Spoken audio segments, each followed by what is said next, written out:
Hi guys, രാത്രി ഉറങ്ങുന്നതിന് മുൻപായിട്ട് ഇതിൽ നിന്നൊരു അല്പം നിങ്ങൾ നിങ്ങളുടെ ഫേസിൽ അപ്ലൈ ചെയ്ത് വരികയാണെന്നുണ്ടെങ്കിൽ പിറ്റേന്ന് രാവിലെ നിങ്ങളുടെ മുഖം നല്ല ക്ലിയർ ആൻഡ് ഗ്ലോ ആയിട്ടിരിക്കുന്നതായിട്ട് നിങ്ങൾക്ക് കാണാൻ പറ്റും.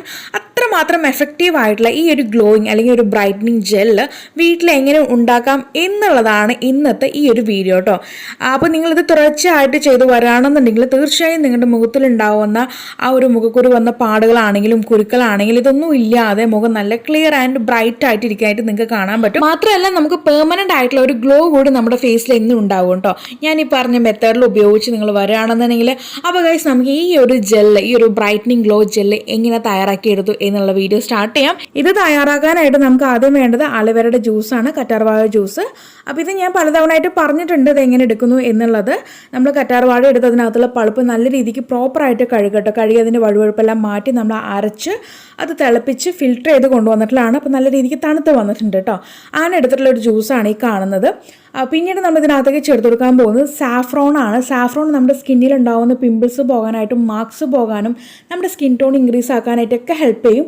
അപ്പോൾ അതുകൊണ്ട് തന്നെ ഞാനൊരു അല്പം വെള്ളത്തിനകത്തേക്ക് നമ്മുടെ സാഫ്രോൺ ഒരു നുള്ളു, 1-2 നുള്ളു നമുക്ക് ഈ ഒരു വെള്ളത്തിനകത്തേക്ക് ഒരു സാഫ്രോൺ മിക്സ് ചെയ്യാം. എന്നിട്ട് അരമണിക്കൂർ വെയിറ്റ് ചെയ്യുകയാണെന്നുണ്ടെങ്കിൽ നമുക്കത് നല്ല രീതിക്ക് ആ ഒരു കളറും അതിൻ്റെ ഗുണങ്ങളൊക്കെ നമ്മുടെ ഒരു വെള്ളത്തിലേക്ക് ഇറങ്ങി ചെല്ലും കേട്ടോ. അപ്പോൾ അതുകൂടി ഞാൻ എടുക്കുന്നുണ്ട്. അത് ഈ ഒരു അലോവേര ജ്യൂസിനകത്തേക്ക് ചേർത്ത് കൊടുക്കുകയാണ്. പിന്നീട് ഈ ഒരു അലോവേര ജ്യൂസ് ഞാൻ വേറൊരു പാത്രത്തിനകത്തേക്ക് ഒഴിച്ച് കൊടുക്കുന്നുണ്ട്. നമ്മളിതൊന്ന് ചൂടാക്കി എടുക്കണം. വീണ്ടും നമ്മൾ ചൂടാക്കുന്നുണ്ട്.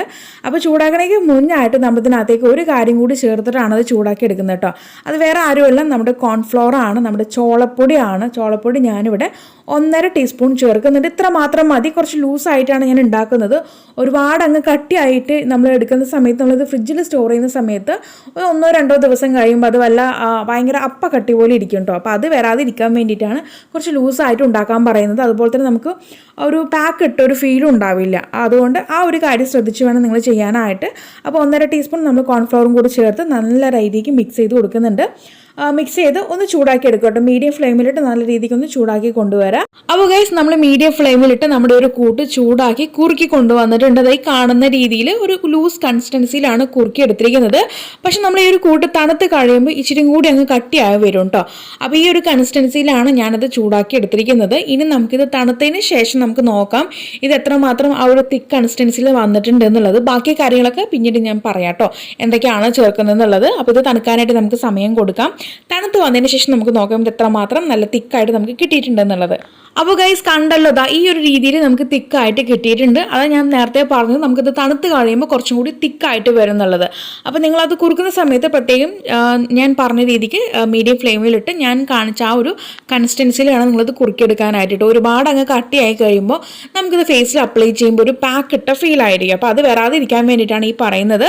അതുപോലെ തന്നെ നമുക്ക് പാക്ക് ഇട്ട ഫീൽ വരാതിരിക്കാനായിട്ട് നമുക്കിതിനകത്തേക്ക് എക്സ്ട്രാ ആയിട്ട് ഗ്ലിസറിനും ഓയിലൊക്കെ ചേർത്ത് കൊടുക്കാം. ഇത് നിങ്ങളുടെ സ്കിന്നിന് ആയിട്ടുള്ള ഓയിൽ വേണം ചേർക്കാനായിട്ട്. അതല്ലാതെ കോക്കനട്ട് ഓയിലൊക്കെ എടുത്ത് ഒഴിച്ചിട്ട് പിമ്പിൾസ് വന്നു എന്ന് പറഞ്ഞിട്ട് ഒരു കാര്യമില്ല. നിങ്ങളുടെ സ്കിന്നിന് യോജിച്ചിട്ടുള്ള ഓയിൽസ് ഉണ്ട്. അപ്പോൾ അത് നോക്കി നിങ്ങൾ ചൂസ് ചെയ്തിട്ട് വേണം ഇതിനകത്തേക്ക് ആഡ് ചെയ്യാനായിട്ട്. ഓക്കെ, അപ്പോൾ താല്പര്യമുള്ളവർ മാത്രം ചെയ്യുക കേട്ടോ. അപ്പോൾ ഞാനിവിടെ ഓയിലൊന്നും ചേർക്കുന്നില്ല. ജസ്റ്റ് ഇതിൽ നിന്ന് നല്ലൊരു സ്മെല്ല് കിട്ടാൻ വേണ്ടിയിട്ട് ഇവിടെ വെട്രിവേരുടെ എസൻഷ്യൽ ഓയിൽ മാത്രം ചേർത്ത് കൊടുക്കുന്നുള്ളൂ. അപ്പോൾ ഇത് എത്രയേ ഉള്ളൂ.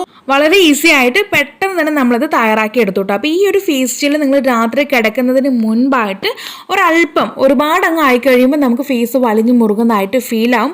ഒരല്പം നമുക്കത് ഫേസിൽ അപ്ലൈ ചെയ്ത് കൊടുക്കാം. ഇനി അതെല്ലാം രാത്രി ഇതിട്ട് കിടക്കാൻ ബുദ്ധിമുട്ടാണെന്നുണ്ടെങ്കിൽ നിങ്ങൾക്ക് പകൽ സമയങ്ങളിലോ അല്ലെങ്കിൽ രാത്രി കിടക്കുന്നതിന് മുൻപായിട്ടും ഇതൊരു പാക്ക് പോലെ അപ്ലൈ ചെയ്യാം. പാക്ക് എന്ന് പറയുമ്പോൾ ഇച്ചിരി കട്ടിയിൽ വേണം അപ്ലൈ ചെയ്യാനായിട്ട്. ഓക്കെ, കട്ടിക്ക് അപ്ലൈ ചെയ്തിട്ട് നിങ്ങൾക്ക് ഒരു 20-25 മിനിറ്റ് ഫേസിൽ വെച്ചതിന് ശേഷം കഴുകി കളയാവുന്നതാണ്. കഴുകുന്ന സമയത്ത് സോപ്പോ ഫേസ് വാഷോ ഒന്നും തന്നെ ഉപയോഗിക്കാൻ പാടില്ല. ജസ്റ്റ് ഒരു വാഷ് മാത്രം കൊടുത്താൽ മതി കേട്ടോ. ഈ രീതിക്ക് നിങ്ങൾക്ക് ചെയ്യാം. അതല്ലാന്നുണ്ടെങ്കിൽ നിങ്ങൾ ഇതിനകത്തേക്ക് ഓയിലൊക്കെ ചേർത്തിട്ട് ഉപയോഗിക്കുകയാണെന്നുണ്ടെങ്കിൽ ഇത് നിങ്ങൾക്ക് രാത്രി ഒരു നൈറ്റ് ക്രീം പോലെ അപ്ലൈ ചെയ്ത് വരാം കേട്ടോ. തീർച്ചയായിട്ടും നിങ്ങളുടെ സ്കിന്ന് നല്ല രീതിക്ക് ബ്രൈറ്റ് ആൻഡ് ഗ്ലോ ആയിട്ടിരിക്കുന്നതായിട്ട് നിങ്ങൾക്ക് നോട്ടീസ് ചെയ്യാൻ പറ്റും. മാത്രമല്ല നമ്മുടെ ഫേസിലുണ്ടാകുന്ന ആ ഒരു സ്കിൻ പ്രോബ്ലം എല്ലാം ക്ലിയർ ആക്കിക്കൊണ്ടായിരിക്കും നമുക്ക് ഈ ഒരു റിസൾട്ട് കിട്ടാൻ പോകുന്നത്. അപ്പോൾ ഗൈസ് തീർച്ചയായിട്ടും എല്ലാവരും ട്രൈ ചെയ്ത് നോക്കണം. അത് മാത്രമല്ല നമ്മൾ ഈ ഒരു കൂട്ട് ഫ്രിഡ്ജിനകത്ത് വേണം സ്റ്റോർ ചെയ്ത് വെക്കാനായിട്ട്.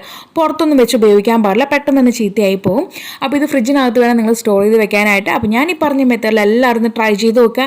ട്രൈ ചെയ്തിട്ട് നിങ്ങൾക്കുണ്ടായിട്ടുള്ള മാറ്റം താഴെ കമൻറ്റ് ബോക്സിൽ ആഡ് ചെയ്യാൻ മറക്കരുത്. അപ്പോൾ ഇനി ഒരു പുതിയ വെറൈറ്റി വീഡിയോയുമായി വരുന്നവരേക്കും ടാറ്റാ ബൈ ബൈ ഫ്രം ഷംനു.